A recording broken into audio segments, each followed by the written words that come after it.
Good morning. কেমন আছেন আপনারা? মাই সিম্পল লাইফ ব্লগে সবাইকে অনেক স্বাগত। এখন সকাল 8টা বাজছে আর আজকের ব্লগটা এখান থেকে শুরু করেছি। আজ সকাল সকালে উঠতে হয়েছে, ছেলে দুটোর স্কুল আছে। আজকে সোমবার, আজকের ভিডিওটা আপনারা কাল দেখবেন, কিন্তু আজকে সোমবার দিন, আজ ছেলেদের স্কুল আছে। ওই জন্যে সকাল সকাল উঠেছি, রান্নাও বসিয়ে দিয়েছি। ওদের খাওয়ার মতো তাড়াহুড়ো করে ধরেন সকালবেলায় তো অত রান্না করতে পারি না। ওই জন্যই প্রতিদিন যেটাই বলি, ওই আলু সেদ্ধ ডাল, ডিম, নাহলে আলু সেদ্ধ ডাল, মাছ ভাজা, এরকম করি খাই, ওদের স্কুলটা পাঠিয়ে দিই। তারপরে আমি ধীরে সুস্থে তখন রান্না করি। সকালে উঠে ধরেন বাড়ির সব বাসি কাজগুলো করার পর অত তাড়াতাড়ি রান্নাও হয় না। ওদেরকে 9টার ভিতরে আমাকে দিয়ে দিতে হয় খাবার। আবার 9টা যাক, তার ভিতরেই রান্না করতে করতে একবার করে মধ্যে এই ছেলে দুটো জামা কাপড় ঠিক করা, বিছানা ঠিক করে দেওয়া, এগুলো তো করতেই হয়। একবারে যে ওদের হাতে ছেড়ে দিতেও পারি না, আর ওরা পারবেও না। নিজেদের জামা কাপড় মধ্যে ধরেন 2 দিন ছুটি ছিল, জামা কাপড় গুছিয়ে সব আলমারিতে ভরা আছে, সেগুলোকে বের করা, তারপরে সেগুলো রেডি করে দেওয়া, ওগুলো ওরা পারবে না, সেগুলো আমাকেই করে দিতে হয়। ওই জন্যে এত তাড়াতাড়ি রান্নাটা বসাতেও পারি না। কোনো রকম ডাল, আলু সেদ্ধ আর ডিম ফিম করে খাইয়ে পাঠিয়ে দিই। ওরা এটাই খেতে বেশি পছন্দ করে, ডাল আলু সেদ্ধটাই। ওই জন্য আমি আর সকালে কিছু রান্না টান্না ঝামেলা করি না। তারপরে তখন ধীরে সুস্থে রান্না বসাই। চলেন কী রান্না করেছি দেখাই এবার। কী রান্না করেছি নয়, কতটুকু করেছি সেইটুকুই দেখায়। এখন আমি দুপুর রাত্রের কিছু করি না, এখন আপাতত 10টার মতো করে দিয়েছি। দেখেন আলুটা ভেঙে রেখে দিয়েছি, একটা লঙ্কা তেলের সঙ্গে ভেজে রেখে দিই, পেঁয়াজ দিই না। এটা যখন আমরা পড়াশুনো করেছিলাম তখন আমার মাকে দেখতাম এই লঙ্কা তেলে আলু মেখে দিতেন, পেঁয়াজ দিতেন না। ওনারা গ্যাস ট্যাস হবে পেঁয়াজ ভাজা খেলে, সেটা আমিও করি। দেখেন লঙ্কা তেলের ওই লঙ্কাটাকে তেলের সঙ্গে ভেজে নিই, আর কিছু দিই না, এটা দিয়েই করি। এটা বেশ গন্ধটাও ভালো লাগে আর খেতেও ভালো লাগে। আর এই যে একটু ডাল করে দিয়েছি, ডালটা কিন্তু একবারে দুপুর পর্যন্তই করে নিলাম, যে তখন আবার কি রান্না করবো এখনও কিন্তু কিছু ঠিক করতে পারি নাই।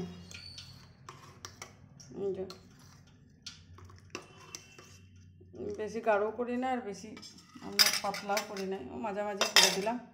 এই যে ভাতটা বসিয়ে দিয়েছি। আর যে ছোটো বেটা এখনও উঠে নাই, ওর স্কুল থাকলে উঠবে না, ওর চাটা দেখেন ভাতের হাঁড়ির ওপরেই বসানো আছে। যাক, এই আমার কিছুটা কাজ এগিয়ে নিয়েছি। এবার যাই দেখাই আপনাদেরকে যে দুটো ছেলে আমার কি করছে। দেখেন বড় ছেলে পড়তে বসে গেছে, কারণ ওর ক্লাস টেস্ট আছে। এবার পড়ে নাও শোনা, টাইম পাবে না তখন, পড়ে নাও। আজ দেখি আয় ছোটো ছেলে, এখন রুমটা অন্ধকার হয়ে আছে, দেখেন ও এখনও ঘুমাচ্ছে। উঠে পড়ো মা, 8টা বাজতে আছে, ওটা উঠে পড়ো, পরীক্ষা আছে তো, ক্লাস টেস্ট নেই। হ্যাঁ, ক্লাস টেস্ট নেই, উঠো। চলো, দেখেন ওকে না একবার আদর করে না উঠালে হবে না। বেশ এখানেই কাটছি আমি সারাদিনের, বা কী করছি সেগুলোই দেখেন। ওকে একটু আদর করে উঠাই। হ্যাঁ, ছোটোটাকে একটু আদর টাদর করে উঠিয়ে দিলাম, যা হোক চানটা বড়টা চান করছে, ও পরে যাবে, ওখানে পড়ছে, ক্লাস টেস্ট আছে। ওকে যদি মিজাজ করে উঠায় তাহলে কিন্তু উঠিয়ে ওরও মিজাজ খারাপ হয়ে যাবে, দিয়ে আরও খিচিবিচি করবে। ওই জন্য বড়টা বলে যে মা আমি উঠিয়ে দেবো, না বাবা ওকে হাত দিস না, আমি ঠিক যেয়ে উঠাবো। 8টার সময় ওকে উঠিয়ে দিই। দেখেন ওদের স্কুল ড্রেসগুলো রেডি করে দিচ্ছি, বেল্ট টেল্ট লাগিয়ে।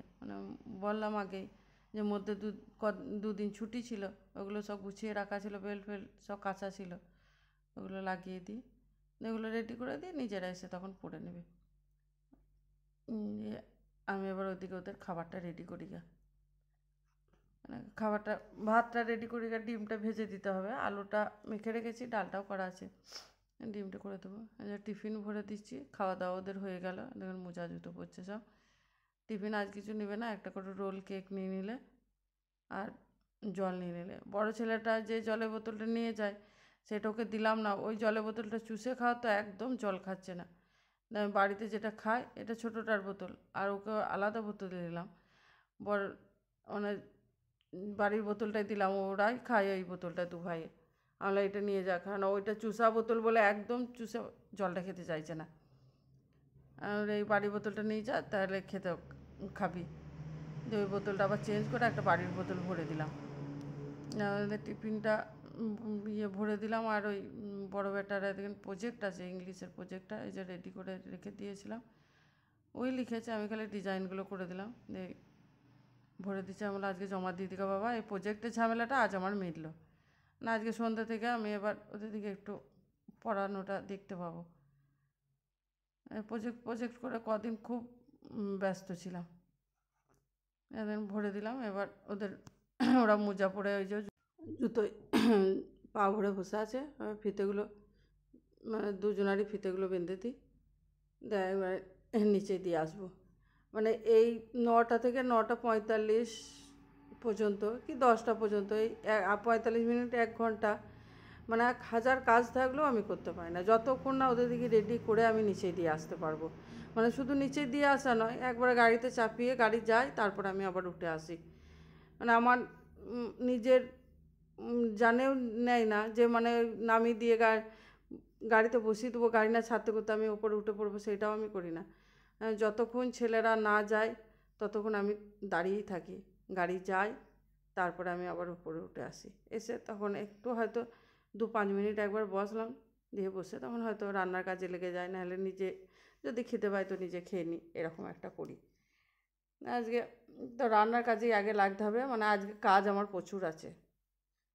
কাপড়, শাল চাদর সব আলনাতেই পড়েছিল, আর সন্ধ্যাবেলায় টুকটাক বেরোতে হতো 1-2 বার করে, শালটা ওই জন্য রেখে দিয়েছিলাম। আর বাড়ি যে চাদরটা পরি সেটাও রাখা ছিল, না ওইগুলো আর তো সেরকম ঠান্ডা নেই, এগুলো কাচবো। সব বাথরুমে ভিজিয়ে রাখা আছে, ওরা থাকতে থাকতে ভিজিয়ে দিলাম।